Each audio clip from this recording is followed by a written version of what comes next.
नमस्कार आप सभी को। जबलपुर संभाग द्वारा आयोजित ऑनलाइन क्लासेस में आप सभी का स्वागत है। आज हम बाजार दर्शन के भाग 2 का अध्ययन करेंगे और ये पैराग्राफ शुरू हो रहा है पेज नंबर 88। बच्चों आप अपनी पुस्तक का पेज नंबर 88 खोल लीजिए। उसका दूसरा पैराग्राफ बाजार में एक जादू है से हम पढ़ेंगे सलज्ज ही न हो जाती होगी, पेज नंबर 90 तक। ठीक है, तो आइए आगे बढ़ते हैं। पहले हमने जो पहले भाग में जो पढ़ा था उसका यहाँ हम पूर्वगान मूल्यांकन कर लेते हैं, जिसे आप मन में स्वयं उत्तर दें। अनावश्यक खरीदी में निम्न में से किसका योगदान नहीं है? क्वेश्चन ध्यान से पढ़िएगा। योगदान नहीं है। पहला स्त्री की महिमा, दूसरा व्यक्ति की ज़रूरत, तीसरा पैसे की ताकत और चौथा बाजार का जादू। इनमें से किसकी महिमा नहीं है अनावश्यक खरीदी में? उम्मीद है आपने उत्तर दे दिया होगा। जी हाँ, उत्तर है व्यक्ति की ज़रूरत। इसका योगदान नहीं होता है। अगला प्रश्न है किस प्रकार के व्यक्ति धन जोड़ते हैं, फिजूल खर्च नहीं करते हैं? पहला दिखावा करने वाले, दूसरा संयमी, तीसरा गरीब और चौथा दुविधाग्रस्त। कौन सा उत्तर है? जी हाँ, इसका सही उत्तर है संयमी। संयमी व्यक्ति ही धन जोड़ते हैं, फिजूल खर्च नहीं करते हैं। तीसरा प्रश्न बाजार का चौक मनुष्य के मन में निम्न में से कौन कौन सी दुर्भावनाएं पैदा कर देता है? इसमें एक से ज़्यादा उत्तर सही होंगे। पहला उदारता, दूसरा असंतोष, तीसरा लालच, चौथा गर्व और पांचवा ईर्ष्या। तो आप सोचिए क्या उत्तर होगा। इसका उत्तर होगा असंतोष, लालच और ईर्ष्या। गर्व और उदारता पैदा नहीं करता है। अगला प्रश्न है लेखक के दूसरे मित्र से हमें क्या सीख मिलती है? दूसरे मित्र अर्थात वे जो बाजार तो गए किंतु कुछ भी खरीद कर नहीं लाए, उनसे हमको क्या सीख मिलती है? पहला बाजार न जाने की, दूसरा कुछ न खरीदने की, तीसरा थैला लेकर बाजार जाने की, चौथा क्या सामान खरीदना है इसका पूर्व निश्चय करने की। सोचकर जवाब दीजिए। जी हाँ, सही जवाब है क्या सामान खरीदना है इसका पूर्व निश्चय करके जाएं तो अवश्य ही आप अपनी ज़रूरत की सामग्री खरीद कर ही आएंगे। तो अब हम यहाँ पाठ शुरू करते हैं। संकेत 1, इसके अंतर्गत हम पढ़ने जा रहे हैं बाजार में एक जादू है से लेकर काम आना, 2 पैराग्राफ। ठीक है, इसके अंतर्गत हमने 2 पैराग्राफ को लिया है। शब्दार्थ जो कठिन शब्द हैं वो बीच बीच में देखते जाएंगे। तो आज हम पहले समरी पढ़ते हैं। इस 2 गद्यांश को हमने नाम दिया है बाजार के जादू की मर्यादा व उससे रक्षा का उपाय। अर्थात बाजार के जादू की भी अपनी एक सीमा होती है, मर्यादा होती है। जो पहला कठिन शब्द दब गया है वो है मर्यादा। मर्यादा का अर्थ होता है सीमा। ठीक है, तो बाजार का जादू उसी पर चलता है जिसकी जेब भरी हो, मन खाली हो। अर्थात बाजार के जादू की पहली मर्यादा क्या है? व्यक्ति की जेब भरी होनी चाहिए और मन खाली अर्थात असंतुष्ट होना चाहिए।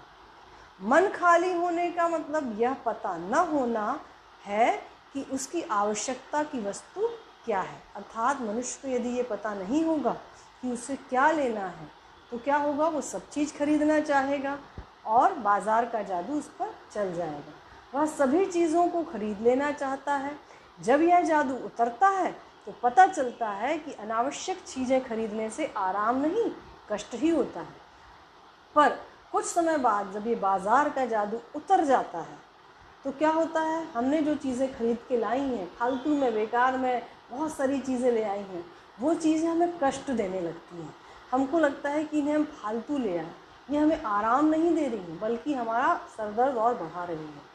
तो बाज़ार जाना हो तो खाली मन जाना ठीक नहीं, तो यहाँ लेखक का सुझाव है कि यदि आप बाज़ार जाएं तो खाली मन अर्थात असंतुष्ट भाव से न जाएं, संतुष्ट होकर जाएं।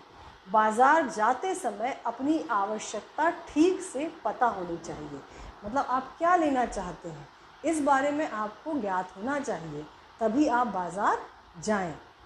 तो यहाँ मैंने 3 वाक्यांश दिए हैं, देखिए आप ऊपर लाल रंग में लिखे हुए हैं। जेब भरी मन खाली, अर्थात रुपए भी हो और मन में इच्छाएं भी हो तो क्या होगा, जादू का असर होगा। जेब खाली पर मन भरा न हो, अर्थात रुपए ना हो पास में पर मन में इच्छाएं बहुत सारी हैं, तब भी जादू का असर होगा। तीसरी चीज़, मन भरा, अर्थात यदि मनुष्य का मन संतुष्ट है, उसको लगता है कि मेरे पास जितना सामान है वो पर्याप्त है, तो जादू का असर नहीं होगा। ये 3 स्थितियां हम इस गद्यांश के अंतर्गत पढ़ेंगे। ठीक है, तो आइए इसका पाठन शुरू करते हैं। ध्यान से सुनिएगा और अपनी बुक से इसे देखिए। बाज़ार में एक जादू है, वह जादू आँख की राह काम करता है, अर्थात बाज़ार में एक ऐसी जादुई शक्ति होती है कि हम उस बाज़ार को जितना देखते हैं वो हमें उतना ही अपने वश में करते जाता है। वह रूप का जादू है, अर्थात रूप अर्थात बाज़ार में सौंदर्य होता है, बाज़ार बहुत सुंदर तरीके से सजा होता है और उसी कारण हम उसके वश में होते हैं। पर जैसे चुंबक का जादू लोहे पर ही चलता है, वैसे ही इस जादू की भी मर्यादा है। यहाँ लेखक ने उदाहरण दिया है किसका, लोहे और चुंबक का। चुंबक का जादू स्टील लोहे पर ही चलता है, प्लास्टिक पर नहीं चलता या किसी अन्य धातु पे नहीं चलता। तो जिस प्रकार लोहे का जादू चुंबक का जादू लोहे पर ही चलता है, वैसे ही बाज़ार का जादू कुछ बातों पर ही चलता है। कुछ स्थितियाँ होनी चाहिए जिन पर जादू चलता है।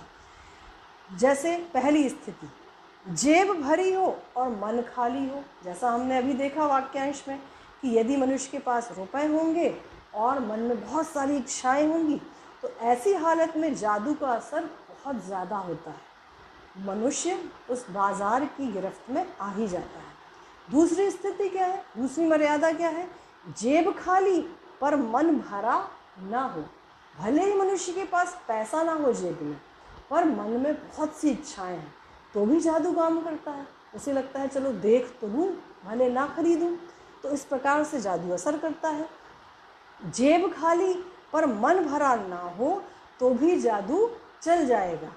मन खाली है तो बाज़ार की अनेक चीज़ों का निमंत्रण उस तक पहुंच जाएगा, अर्थात मन यदि असंतुष्ट है, उसमें संतोष की भाव नहीं है, तो बाज़ार की चीज़ें उसे अपने आप आमंत्रित कर लेंगी, भले ही पैसा ना हो। कहीं उस वक्त जेब भरी तब तो फिर वह मन किसी की मानने वाला नहीं है, और यदि कहीं धोखे से उस व्यक्ति की जेब भरी है, जेब में बहुत पैसा है, तो फिर तो मन खरीदे बिना मानता ही नहीं है, फिर वो अनावश्यक खरीदारी करता रहता है। मालूम होता है यह भी लूँ वह भी लूँ, मनुष्य निश्चय नहीं कर पाता। यदि जेब में पैसा है तो उसको लगता है मैं ये भी ले लूँ ये भी ले लूँ। सभी सामान ज़रूरी और आराम को बढ़ाने वाला मालूम होता है, उसको लगता है कि बाज़ार में जितना सामान है वो सब उसके लिए आवश्यक है और उसके आराम को बढ़ाएगा ही। ठीक है, ये स्थिति हुई किसकी, हमने पढ़ा जादू कब चलता है, बाज़ार का जादू कब चलता है, उसकी कौन कौन सी मर्यादा है। यहाँ हमने 3 मर्यादा वाक्यांश में लिखी है। जेब भरी मन खाली तब जादू चलेगा, जेब खाली मन भरा ना हो तब भी जादू चलेगा। ये 2 स्थितियाँ हमने देखी। अब बाज़ार से सामान तो ले आया व्यक्ति, परंतु बाद में क्या होता है, जब जादू उतरता है, आगे पढ़िए, पर यह सब जादू का असर है। जब तक जादू का असर है, बाज़ार के हम गिरफ्त में हैं, तब तक तो हमें ये चीज़ें अच्छी लगती हैं। हम घर आ गए, कुछ 2-4 दिन उन सामानों को उपयोग किया, जादू बाज़ार का उतर गया। अब क्या होता है, जादू की सवारी उतरी कि पता चलता है कि फैंसी चीज़ों की बहुतायत आराम में मदद नहीं देती, बल्कि इससे ये खलल ही डालती है। कुछ समय बाद हमें लगता है कि जो फैंसी चीज़ें, नए फैशन की चीज़ें हम जो खरीद लाए हैं वो हमारा आराम नहीं बढ़ा रही हैं, बल्कि हमारे आराम में बाधा डाल रही हैं। हमारे मन में असंतोष पैदा हुआ है, हम बेचैन हो गए हैं, तो ये सब आराम में खलल डाल रही हैं। थोड़ी देर को स्वाभिमान को ज़रूर सेंक मिल जाती है। जब हम सामान खरीदते हैं तो थोड़ी देर के लिए हमारा स्वाभिमान पुष्ट होता है, उसको सेंक मिलती है, ठीक है। पर इससे अभिमान की गिल्टी की और खुराक मिलती है। पर इससे हमारा जो अभिमान है, हमें जो गर्व है अपने पैसे का, उसकी जो गिल्टी है, उसकी गांठ है, उसको और भी खुराक मिल जाती है। अर्थात हमारा अभिमान, हमारा घमंड और बड़ा होने लगता है। हमें लगता है कि हमारे पास बहुत पैसा है, हम सब खरीद सकते हैं, और हमें गर्व की भावना आ जाती है। जकड़ रेशमी डोरी की हो तो रेशम के स्पर्श के मुलायम के कारण क्या वह कम जकड़ होगी? अब यहाँ कवि लेखक ने एक उदाहरण दिया है रेशमी डोरी का। यदि आपके हाथ में रेशम की डोरी बहुत कसकर बांध दी जाए तो क्या आपको उसका जो जकड़ है वो कम लगेगी? नहीं। उसी तरह बाज़ार हमें बहुत सुंदर लगता है, बहुत आकर्षक लगता है, पर उसकी जकड़ जो है वो आरामदायक नहीं होती है, कहीं ना कहीं वो हमें कष्ट देती ही है। तो यहाँ रेशम की डोरी से तुलना की गई है बाज़ार की जकड़ की, ठीक है। तो ये हमने गद्यांश पहला पढ़ा। अब अगला गद्यांश देखिए, सॉरी पद्यांश नहीं, गद्यांश। पर उस जादू की जकड़ से बचने का एक सीधा सा उपाय है। अब अगले अनुच्छेद में लेखक ने यह बताया है कि हम इस जादू की जकड़ से कैसे बच सकते हैं। वह यह कि बाज़ार जाओ तो खाली मन न हो। अर्थात जब भी हम बाज़ार जाएं तो हमारा मन खाली ना हो, वह संतुष्ट हो, हमें लगे कि हमारे पास हमारी ज़रूरत की सभी चीज़ें हैं। मन खाली हो तब बाज़ार ना जाओ। जब भी आपको मन असंतुष्ट लगे, आपको लगे कि मुझे मेरे पास ये नहीं है, वो नहीं है, ऐसे समय में आप बाज़ार ना जाइए, क्योंकि ऐसे समय में आप उसकी गिरफ्त में आ जाएंगे और अनावश्यक सामान खरीद लाएंगे। कहते हैं लू में जाना हो तो पानी पीकर जाना चाहिए। आप अक्सर देखते होंगे गर्मी में मम्मी कहती है कि बेटा पानी पीकर जाना बाहर, वरना लू लग जाएगी। तो जब यहाँ लेखक ने उदाहरण दिया है कि जब लू में जाना हो तो पानी पीकर जाना चाहिए। पानी भीतर भरा रहता है तो लू के जो थपेड़े हैं, उसकी तपन है, वो बेकार हो जाती है, वो हमें नहीं लगती है। इसी तरह से मन लक्ष्य से भरा हो तो बाज़ार भी फैला का फैला रह जाता है। अर्थात मन में यदि हमारा लक्ष्य है, हम संतुष्ट हैं, हमें पता है कि हमें क्या खरीदना है, तो पूरा बाज़ार सजा रहेगा, पर आप उसकी गिरफ्त में कदापि नहीं आएंगे। तब वह घाव बिल्कुल नहीं दे सकता। ऐसे समय में बाज़ार की चोट आपको नहीं लगेगी, बल्कि कुछ आनंद ही देगा, बल्कि आपको मज़ा आएगा कि यार कितना अच्छा बाज़ार है, सजा हुआ है, घूमने में आनंद आ रहा है। आपको खरीदने की इच्छा नहीं, तो मज़ा ही आएगा आपको। तब बाज़ार तुमसे कृतार्थ होगा। कृतार्थ अर्थात वो सफल महसूस करेगा, क्योंकि बाज़ार का काम ही है कि वो आवश्यकता की चीज़ आपको प्रदान करे, इस तरह अनावश्यक चीज़ें ना दे। तो ऐसे समय में बाज़ार तुमसे कृतार्थ हो जाएगा, तुम्हारा उपकार मानेगा वो, क्योंकि तुम कुछ ना कुछ सच्चा लाभ उसे दोगे, क्योंकि तुम उससे फालतू के सामान नहीं खरीद रहे हो, तुम ज़रूरत का सामान खरीद रहे हो। इससे उस बाज़ार को लाभ मिलेगा। बाज़ार की असली कृतार्थता है आवश्यकता के समय काम आना। अर्थात बाज़ार तभी सफल माना जाता है जब वह लोगों की आवश्यकता में काम आए, अनावश्यक वस्तुएं खरीदने के लिए वो आपको बाध्य ना करे। तो यहाँ बाज़ार की असली कृतार्थता किसमें है कि बाज़ार आपकी आवश्यकताओं की ही पूर्ति करे, ठीक है। तो आप देख चुके हैं ये जो दो गद्यांश थे, इसमें हमने बाज़ार के जादू की मर्यादा बताई पहले गद्यांश में, और दूसरे गद्यांश में बताया कि बाज़ार के जादू से हम ऐसे रक्षा कर सकते हैं। कैसे रक्षा कर सकते हैं? जैसे लू से बचने के लिए पानी पी के जाते हैं, वैसे ही इस बाज़ार के जादू से बचने के लिए हमको अपने मन को संतुष्ट करके जाना चाहिए। हमें ये निश्चित कर लेना चाहिए कि हमें क्या खरीदना है। तो उम्मीद है ये गद्यांश आपको समझ में आ गया हो। आगे बढ़ते हैं। बच्चों ये 2 गद्यांश हमने पढ़े हैं। मैं यहाँ कुछ नई चीज़ ला रही हूँ जो लेखन या व्याकरण से संबंधित है। निपात जो आपने कक्षा 9वीं में पढ़ा था, जो आपको इसके प्रश्न अभ्यास में पीछे देखने भी मिलेगा। निपात क्या होते हैं? यहाँ पे कुछ वाक्यांश ऐसे प्रयोग हुए हैं। मैंने यहाँ इसलिए डाला है कि आगे आप उन्हें रेखांकित करें पाठ में कि कहाँ निपात का प्रयोग हुआ है और कहाँ कोड मिक्सिंग हुआ है। तो निपात होते हैं जैसे भी, ही मैंने लाल अक्षरों से लिखे हैं। ये वो होते हैं जो अपने आगे या पीछे वाले शब्दों पे जोर डालते हैं। इस जादू की भी मर्यादा है। अब यहाँ भी किस पे जोर डाल रहा है? जादू। उसके बिना भी काम चल जाता है, इस जादू की मर्यादा है, किंतु जादू पे जोर डालना है, इसलिए हमने भी का प्रयोग किया। खलल ही डालती है। वाक्य कैसा हो सकता है? खलल डालती है सामान्य रूप से, किंतु हमको खलल शब्द पर जोर डालना है, तो हमने क्या प्रयोग किया? खलल ही डालती है।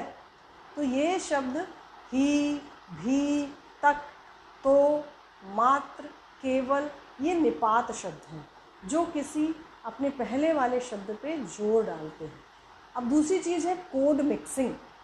अब आप देखिए, फैंसी चीज़ों की बहुतायत आराम में मदद नहीं देती। आप देखिए पूरा जो वाक्य है वो हिंदी के शब्दों से भरा हुआ है। जो काले अक्षरों से लिखे हैं वो हिंदी के शब्द हैं, किंतु इसमें एक अंग्रेजी का कोड मिक्स कर दिया गया। फैंसी ये अंग्रेजी का शब्द है। तो जब एक भाषा को बोलते बोलते हम दूसरी भाषा का शब्द उसमें मिक्स करते हैं तो वो कहलाती है कोड मिक्सिंग। ऐसा इसलिए किया जाता है ताकि भाषा में संप्रेषणीयता बने, अर्थात मैं जो कहना चाह रही हूँ आपके पास सरल तरीके से पहुँच जाए। यदि इसकी जगह मैं यदि हिंदी का शब्द रखूँगी तो हो सकता है इसका वाक्य थोड़ा सा कठिन हो जाए। पैसा पावर है, अब यहाँ अंग्रेजी शब्द है पावर। भाषा का सौंदर्य भी बढ़ जाता है और आपको समझने में आसानी भी होती है। तो जब एक भाषा में दूसरी भाषा के कुछ शब्द मिक्स करते हैं तो उसे कहते हैं कोड मिक्सिंग। तो इसे आप आगे के अनुच्छेदों में ध्यान रखेंगे कि कहाँ आते हैं और उनको अंडरलाइन करेंगे, क्योंकि ये प्रश्न अभ्यास में आगे भी पूछा गया है। आगे बढ़ते हैं हम अगले पैराग्राफ की ओर। पेज नंबर 88 का आखिरी पैराग्राफ। इसमें देखिए एक शब्द आया है इच्छा निरोध स्तपः, संस्कृत का शब्द है। इसका मतलब होता है इच्छाओं का निरोध करना तप है। आपने एक फ़ोटो देखी यहाँ पे कि तप जो बहुत ही वैराग्य धारण कर लेते हैं, वे उनका मानना होता है कि उन्होंने अपनी समस्त इच्छाओं को त्याग दिया है और इसे वो तप की उपाधि दे देते हैं। किंतु यहाँ लेखक ने आगे इस संबंध में कुछ बात कही है जो हम पढ़ेंगे। चिन्ह अर्थात पहचान, सनातन यानी परंपरागत, लोभनीय मतलब लोभ के योग्य, अकारण बेकार, शुद्र ओछा और अप्रयोजनीय अर्थात अनुपयोगी। तो पहले हम पैराग्राफ का सार पढ़ते हैं। इस सार को हमने नाम दिया है खाली और बंद मन। मन खाली ना रहे इसका मतलब मन का बंद होना नहीं है। अब यहाँ इसके पहले वाले अनुच्छेद में लेखक ने कहा था कि जब हम बाज़ार जाएं तो हमारा मन कैसा हो? भरा होना चाहिए, ठीक है, संतुष्ट होना चाहिए। खाली मन से बाज़ार नहीं जाना चाहिए। तो यहाँ उसी को कवि ने विस्तार से बताया है कि खाली मन और बंद मन का क्या मतलब है। मन खाली ना रहे इसका मतलब ये बिल्कुल नहीं है कि हम मन के दरवाजे बंद कर दें। मन के बंद होने का अर्थ है शून्य हो जाना। यदि हम अपनी सारी इच्छाओं के दरवाजे बंद कर देंगे इसका मतलब हम शून्य हो गए हैं। शून्य होने का अधिकार केवल किसको है? परमात्मा को, क्योंकि परमात्मा ही है जो सारी इच्छाओं से परे है, निष्प्रभ है, वह पूर्ण है। जबकि मनुष्य कैसा है? मनुष्य अपूर्ण है, इसलिए उसको अपनी इच्छाओं के दरवाजे हमेशा के लिए बंद नहीं करने चाहिए। उसके मन में इच्छा उत्पन्न होना स्वाभाविक है, ये जायज़ है, क्योंकि वो मनुष्य है, अपूर्ण है। मन को बलात् बंद करना केवल हठ है, और बलात् यानी ज़बरदस्ती। ज़बरदस्ती यदि हम अपने मन को कंट्रोल में करेंगे, काबू में करेंगे, कि नहीं हमें कुछ नहीं करना है, किसी इंद्रिय को सुख नहीं देना है, तो वो हठ होगी, हठ योग होगा, जो वो हमें नहीं करना है। सच्चा ज्ञान अपूर्णता के बोध को गहरा करता है। यदि हम अपने आप को मनुष्य मानते हैं तो हमको अपूर्ण अपने आप को स्वीकार करना चाहिए, और यही सच्चा ज्ञान है। हम ये ना माने कि हम पूर्ण हैं, हम पूर्ण हो जाएंगे मतलब हम परमात्मा बन गए। सच्चा कर्म इस अपूर्णता को स्वीकार करके ही होता है। जब हम मान लेंगे कि हम अपूर्ण हैं तो हम परफेक्ट होने के लिए, पूर्ण होने के लिए प्रयास करेंगे और अच्छे सच्चे काम करेंगे। अतः मन को बलात् बंद नहीं करना चाहिए, किंतु मन को चाहे जो करने की छूट नहीं देना चाहिए। और यहाँ लेखक ने किंतु लगा के एक बात कह दी कि मन को बंद ना करें, अर्थात सारी इच्छाओं को ना रोकें, किंतु मन को इतनी स्वतंत्रता ना दें, इतनी आज़ादी ना दें कि वो जो चाहे वो खरीदे, जो चाहे वो खाए। ऐसा करने में हमारा ही बुरा होगा। ठीक है, तो अब चलिए गद्यांश की तरफ बढ़ते हैं। पेज नंबर 88, आखिरी अनुच्छेद। यहाँ एक अंतर चिन्ह लेना बहुत ज़रूरी है। लेखक ने बोला कि हमको एक अंतर पहचान लेना चाहिए। मन खाली नहीं रहना चाहिए, इसका मतलब यह नहीं है कि वह मन बंद रहना चाहिए। जैसा हमने सार में देखा, मन खाली रखने लेखक ने कहा, इसका मतलब ये नहीं कि हम सारी इच्छाओं को खत्म कर दें और दरवाजे बंद कर दें। जो बंद हो जाएगा वो शून्य हो जाएगा। शून्य होने का अधिकार केवल परमात्मा को है, जो सनातन भाव से संपूर्ण है, अर्थात परंपरागत रूप से ईश्वर ही संपूर्ण है। शेष सब अपूर्ण है, अर्थात हम मनुष्य अपूर्ण हैं। इससे मन बंद नहीं रह सकता, इसलिए हमको अपने मन की इच्छाओं को पूरी तरह से बंद नहीं करनी है। सब इच्छाओं का निरोध कर लोगे, यह झूठ है। ये बिल्कुल झूठ है कि हम सारी इच्छाओं को त्याग दें, ऐसा संभव ही नहीं है। और अगर इच्छा निरोध तपह का ऐसा ही नकारात्मक अर्थ हो तो वह तप झूठ है। और यदि आप इसको सच मान बैठते हो तो ये सच है ही नहीं, क्योंकि ऐसा मनुष्य कर ही नहीं सकता, ये तप है ही नहीं।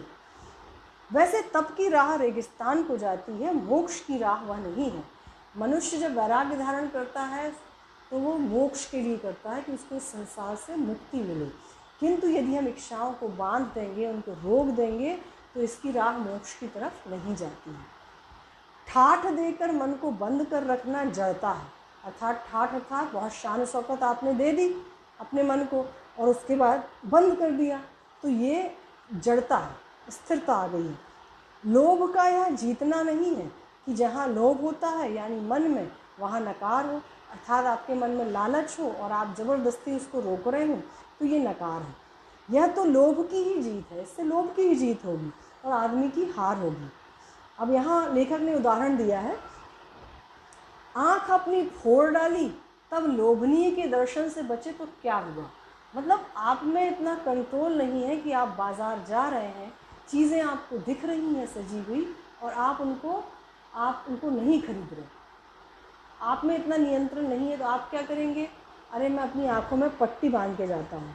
मतलब आँखों में पट्टी बांध दी, आँखों को फोड़ दिया, तो क्या आप उस लोभ से बच जाएंगे? नहीं, क्योंकि क्या है, क्या ऐसा लोभ मिट जाएगा? नहीं। और कौन कहता है कि आँख फूटने पर रूप देखना बंद हो जाएगा? अर्थात आप आँख पे तो पट्टी बांध देंगे, परंतु आपके मन में जो इच्छाएं हैं, क्या आँख बंद करके ही हम सपने नहीं देखते हैं? सपने किससे देखते हैं? सपने तो बंद आँखों से ही देखते हैं, और वे सपने क्या चैन भंग नहीं करते हैं, अर्थात सपने भी हमारा चैन छीन लेते हैं। तो क्या आप आँख बंद कर लेंगे तो क्या आपकी इच्छाएं मृत हो जाएंगी? इससे मन को बंद कर डालने की कोशिश तो अच्छी नहीं है, अर्थात मन को हमको पूरी तरह से बंद नहीं करना है। इसका आप नकारात्मक अर्थ ना लें। वह अकारथ है, यह तो हठ वाला योग है, शायद हठ ही हठ है, योग नहीं है। इससे मन कृश भले हो जाए और पीला और अशक्त जैसे विद्वान का ज्ञान, अर्थात इससे मन कैसा हो जाएगा, कृश हो जाएगा, अर्थात कमज़ोर हो जाएगा और ऐसे में वह मुक्त नहीं हो सकता। इससे वह व्यापक की जगह संकीर्ण अर्थात सकरा और विराट की जगह क्षुद्र अर्थात ओछा हो जाएगा। इसलिए उसका रोम रोम मूंद कर बंद तो मन को करना नहीं चाहिए। हमको मन को बंद नहीं करना है, मन को खोले रखना है। वह मन पूर्ण कब है? हम में पूर्णता होती तो हम परमात्मा से अभिन्न, हम महाशून्य ही ना होते। यदि हम पूरी तरह से पूर्ण होते तो हम तो ईश्वर बन जाते। तो इसलिए हमको मन को बंद नहीं करना है। अपूर्ण है, इसी से हम हैं, अर्थात हम मनुष्य हैं। सच्चा ज्ञान सदा इसी अपूर्णता के बोध को हम में गहरा करता है। मतलब हम अपने आप को अपूर्ण माने, तभी तो हम परफेक्ट होने, पूर्ण होने के लिए कोशिश करेंगे। अतः उपाय कोई वही हो सकता है जो बलात् मन को रोकने को ना कहे, जो मन को भी इसलिए सुने क्योंकि वह अप्रयोजनीय रूप से हमें नहीं प्राप्त हुआ है। अर्थात भगवान ने यदि हमें मन दिया है तो वह बिना कारण के अनुपयोगी सोचकर नहीं दिया है।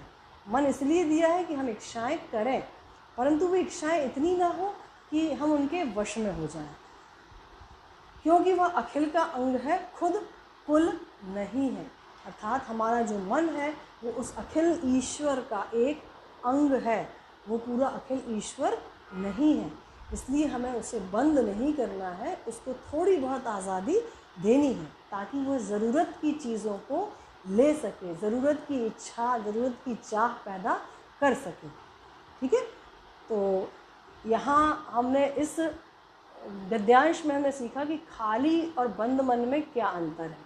खाली मन का अर्थात ये नहीं है कि हम अपनी सारी इच्छाओं को ख़त्म कर दें। ठीक है, इच्छाएं होनी चाहिए पर उतनी जितना ज़रूरी है, जिससे बाज़ार का बाजारूपन ना बढ़े। आगे अगले पैराग्राफ की तरफ बढ़ते हैं। अब यहाँ लेखक ने एक बहुत ही अच्छा विषय चुना है और एक नए पात्र का प्रवेश भी करते हैं। भगत जी, एक चूरन वाले भगत जी हैं। पहले लेखक ने अपने मित्र की कहानी सुनाई, पहले मित्र की, फिर दूसरे मित्र की। अब यहाँ वे एक भगत जी की बात लेके आए हैं। ये भगत जी कुछ अन्य प्रकार के स्वभाव वाले हैं। तो इस गद्यांश में कुछ शब्द हैं जैसे सरनाम अर्थात प्रसिद्ध, गुर यानी तरीका या गुण, पेशगी अर्थात समय के पहले दिया जाने वाला वेतन, एडवांस में कुछ दे देते हैं वो पेशगी कहलाती है। इस गद्यांश को हमने जो नाम दिया है वो है चूरन वाले भगत जी। ठीक है, तो आइए इसकी समरी देख लेते हैं। लेखक के पड़ोसी चूरन वाले भगत जी हैं जो चूरन बेचते हैं। वे चूरन बेचते हैं, उनका चूरन बहुत प्रसिद्ध है। वे नियत समय पर चूरन की पेटी लेकर निकलते हैं। लोग उनसे सद्भाव रखते हैं, मतलब लोगों का उनके प्रति बहुत ही, लोगों के मन में उनके प्रति बहुत सम्मान की भावना है और इसलिए उनका चूरन तुरंत बिक जाता है। 6 आने की कमाई होते ही वे शेष चूरन बच्चों में बांट देते हैं। 6 आने, 4 आने तो आपने सुने होंगे, ये बहुत पहले का लेख है इसलिए इसमें 6 आने बहुत महत्व की चीज़ है। 4 आने जो चवन्नी आप देखते हैं 25 पैसा, वैसे ही 6 आने होते हैं। तो 6 आने की कमाई होते ही वो क्या करते हैं, चूरन बेचना बंद कर देते हैं। जितना चूरन बचा है उसको बच्चों में यूं ही मुफ्त में बांट देते हैं। बाजार का जादू उन पर प्रभाव नहीं करता। अर्थात अगर वे पैसे को महत्व देते तो वो बचा हुआ चूरन भी बेचते पैसे में और पैसा कमाते। पैसा उनसे प्रार्थना करता है कि मुझे अपनी जेब में आने दीजिए, मतलब पैसा बेचारा खड़ा रहता है हाथ जोड़े कि तुम मुझे कमा लो, परंतु वो नहीं आने देते, किंतु वे निर्दयतापूर्वक उसका निवेदन ठुकरा देते हैं। वे नियम से चूरन बनाते हैं, बेचते हैं और उतना ही कमाते हैं जितने की उनको ज़रूरत है। तो ये एक नए प्रकार के व्यक्ति हैं भगत जी। तो यहाँ पे लेखक ने इनको इसलिए लाया है ताकि हम सीखें कि संयम नाम की चीज़ क्या होती है। तो आइए इस गद्यांश को पहले पढ़ लेते हैं। पड़ोस में एक महानुभाव रहते हैं जिनको लोग भगत जी कहते हैं। चूरन बेचते हैं, यह काम करते जाने उन्हें कितने बरस हो गए, कई वर्षों से बेच रहे हैं, लेकिन किसी एक भी दिन चूरन से उन्होंने 6 आने पैसे से ज़्यादा नहीं कमाए। अर्थात वो 6 आने कमाते हैं क्योंकि उतनी ही उनकी आवश्यकता है। चूरन उनका आसपास सरनाम है अर्थात प्रसिद्ध है और ख़ुद खूब लोकप्रिय हैं। लोग उन्हें भी बहुत जानते हैं क्योंकि कई सालों से बेच रहे हैं और बहुत ही संयमी व्यक्ति हैं। कहीं व्यवसाय का गुर पकड़ लेते और उस पर चलते तो आज खुशहाल और मालामाल होते। व्यवसाय का गुर क्या है? लाभ कमाना। और यदि ये गुण वो सीख लेते तो शायद आज वो बहुत ही मालामाल हो जाते। क्या कुछ उनके पास न होता, इधर 10 वर्षों से मैं देख रहा हूँ उनका चूरन हाथों हाथ बिक जाता है। लेखक 10 वर्षों से उनके पड़ोसी हैं और वे उनको देख रहे हैं कि जब भी वो चूरन लेकर बाजार जाते हैं हाथों हाथ अर्थात बहुत ही जल्दी शीघ्रता से उनका चूरन बिक जाता है। पर वह ना उसे थोक देते हैं, अर्थात थोक अर्थात बहुत बड़ी सामग्री में किसी दुकानदार को देने का काम नहीं करते, न व्यापारियों को बेचते हैं न फुटकर व्यापारियों को देते हैं, पेशगी आर्डर कोई नहीं लेते, अर्थात कोई एडवांस देकर उसे चूरन लेना चाहे तो वो भी नहीं करते। बंधे वक्त पर अर्थात निश्चित वक्त पर अपनी चूरन की पेटी लेकर घर से जाते, बाहर जाते हुए नहीं कि देखते देखते 6 आने की कमाई उनकी हो जाती है। जैसे ही निकले और फटाफट चूरन बिकता है, 6 आने उनकी कमाई हो जाती है। लोग उनका चूरन लेने को उत्सुक रहते हैं क्योंकि उनको पता है कि उनका चूरन फ़ायदेमंद है और वो प्रसिद्ध है, इसलिए उनका चूरन ले लेते हैं। चूरन से भी अधिक शायद वह भगत जी के प्रति अपनी सद्भावना का देय देने को उत्सुक होते हैं। देय अर्थात वे भगत जी को अपनी सद्भावना उनके प्रति प्रकट करना चाहते हैं और संभवतः इसलिए वो जल्दी जल्दी उनका चूरन खरीद लेते हैं क्योंकि ऐसे संयमी व्यक्ति कहीं नहीं मिलते, तो लोग उनका सम्मान करते हैं और इसी सम्मान इसी प्रशंसा के भाव में वे उनका सामान जल्द ही खरीद लेते हैं। पर 6 आने पूरे हुए नहीं कि भगत जी बाकी चूरन बालकों को मुफ्त बांट देते हैं। कभी ऐसा नहीं हुआ कि कोई उन्हें 25वां पैसा भी दे सके। कभी चूरन में लापरवाही नहीं हुई और कभी रोग होता तो मैंने उन्हें नहीं देखा। अर्थात संतोषी जीव है इसलिए उनको रोग भी नहीं होता है, वे बीमार भी नहीं होते हैं और 6 आने से ज़्यादा कमाई नहीं करते हैं। यदि और कोई व्यक्ति होता तो वो और ज़्यादा कमाने का लालच रखता। और तो नहीं, पेज नंबर 90 में आइए। और तो नहीं, लेकिन इतना मुझे निश्चय मालूम है कि इस चूरन वाले भगत जी पर बाजार का जादू नहीं चल सकता। अर्थात ये व्यक्ति कैसे हैं? संयमी व्यक्ति हैं, जिनके बारे में हमने पहले अंश में पढ़ा है। ये संयमी व्यक्ति हैं, इन पर बाजार के जादू का कोई असर नहीं होता।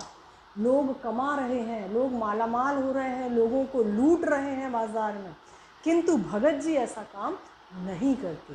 वे केवल अपनी आवश्यकता के अनुसार पैसा कमाते हैं और जितना बचता है लोगों में मुफ्त बांट देते हैं। तो ये है संयम। तो यहाँ भगत जी हमें एक सीख देते हैं कि यदि ऐसा संयम बाज़ार का हर दुकानदार पाल ले तो बाज़ार का बाजारूपन खत्म हो जाए। ईर्ष्या, असंतोष, क्रोध, लोभ, मोह, ये सारी भावनाएं हमेशा के लिए खत्म हो जाए। तो आगे बढ़ते हैं। कहीं आप भूल कर ना बैठिए, यहाँ से शुरू होते हैं और ही न जाती होगी। ठीक है, कठिन शब्द में देखिए, अक्षर ज्ञान अर्थात पढ़ा लिखा व्यक्ति, नाचीज यानी तुच्छ, अड़ी यानी स्थिर, निर्मम यानी ममता रहित और सलज यानी लज्जा सहित। इस गद्यांश को हमने नाम दिया है चूरन वाले भगत जी और बाजार का जादू। अर्थात भगत जी पर यह जादू असर करता है या नहीं, इसे देखना है। सारांश देखिए, भगत जी बाजार से नित्य सामान खरीदते हैं। वे बाजार में सबसे हंसते बोलते हैं। वह यहाँ आंखें खोल कर चलते हैं, मतलब ऐसा नहीं है कि आँख में पट्टी बांध के जा रहे हैं इसलिए उन पर बाजार का असर नहीं होगा। आँख खोल कर चलते हैं। बाज़ार में बहुत सारे फैंसी स्टोर हैं, बहुत सी नई नई चीज़ों की दुकान है। बाज़ार माल से भरा पड़ा है। वह सबको देखते हुए आगे बढ़ जाते हैं और जाके रुकते कहाँ हैं? एक पंसारी की दुकान पे। पंसारी अर्थात किराने की दुकान पर। ठीक है, काला नमक तथा जीरा खरीदते हैं। इससे क्या बनाते होंगे? चूरन। इसके बाद चांदनी चौक अर्थात बाज़ार का आकर्षण उनके लिए शून्य हो जाता है। अर्थात वे बाज़ार क्यों जाते हैं? केवल अपनी आवश्यकता की चीज़ खरीदने। बाकी बाज़ार उनके लिए बिछा रहता है किंतु वे उसकी तरफ ध्यान नहीं देते हैं। चलिए इसे हम पूर्ण रूप से पढ़ते हैं। कहीं आप भूल न कर बैठिएगा, मतलब लेखक हमें पाठकों को संबोधित कर रहे हैं कि आप ना भूलिए कि इन पंक्तियों को लिखने वाला मैं अर्थात लेखक चूरन नहीं बेचता हूँ, अर्थात भगत के रूप में मैंने स्वयं को प्रस्तुत नहीं किया है। जी नहीं, ऐसी हल्की बात भी न सोचिएगा, अर्थात ऐसी छोटी सी बात बिल्कुल मत सोचिए कि मैं भगत जी जैसा महान नहीं हो सकता। यह समझिएगा कि लेखक के किसी भी मान्य पाठक से उस चूरन वाले को श्रेष्ठ बताने की मैं हिम्मत कर सकता हूँ। लेखक ने यहाँ पर भगत जी में जो बात देखी है वो बड़े बड़े लोगों में, विद्वान लोगों में भी नहीं देखी है। तो वही बोला है उन्होंने कि मैं ये हिम्मत कर ही नहीं सकता कि भगत जी से ज़्यादा श्रेष्ठ किसी और को बताऊं। क्या जाने उस भोले आदमी को अक्षर ज्ञान तक भी है या नहीं, अर्थात पता नहीं भगत जी पढ़े लिखे भी हैं या नहीं, और बड़ी बातें तो उसे मालूम क्या होंगी, अर्थात बड़ी बड़ी बातें जो बाज़ार के अन्य दुकानदार जानते हैं, लाभ कमाना, वो तो उन्हें पता नहीं, शायद ही मालूम हो। और हम आप न जाने कितनी बड़ी बड़ी बातें जानते हैं, अर्थात मैं लेखक कह रहे हैं और आप पाठक, हम लोग पता नहीं कितनी बड़ी बड़ी बातें जानते हैं। इससे यह तो हो सकता है कि वह चूरन वाला भगत हम लोगों के सामने एकदम नाचीज़ आदमी है। नाचीज़ अर्थात छोटा सा, तुच्छ सा। क्यों? क्योंकि वह साधारण व्यक्ति है, हम पढ़े लिखे हैं, हम अपने आप को विद्वान मानते हैं, तो हम उस चूरन वाले को एक छोटा सा साधारण प्राणी मानते हैं, ऐसा हो सकता है। लेकिन आप पाठकों की विद्वान श्रेणी का सदस्य होकर भी मैं यह स्वीकार नहीं करना चाहता हूँ कि उस अपदार्थ प्राणी, अपदार्थ मतलब बहुत ही छोटा सा, तुच्छ सा अपदार्थ प्राणी को वह प्राप्त है जो हम में से बहुत कम को शायद प्राप्त है। अर्थात लेखक कह रहे हैं कि मेरे पास भी वो संयम नहीं है, ना आपके अर्थात पाठकों के पास है। जो किसके पास है? भगत जी के पास है। भले ही वो पढ़े लिखे नहीं हैं, भले ही वो विद्वान नहीं हैं, पर उनके पास जो संयम है वो हमारे पास भी नहीं है।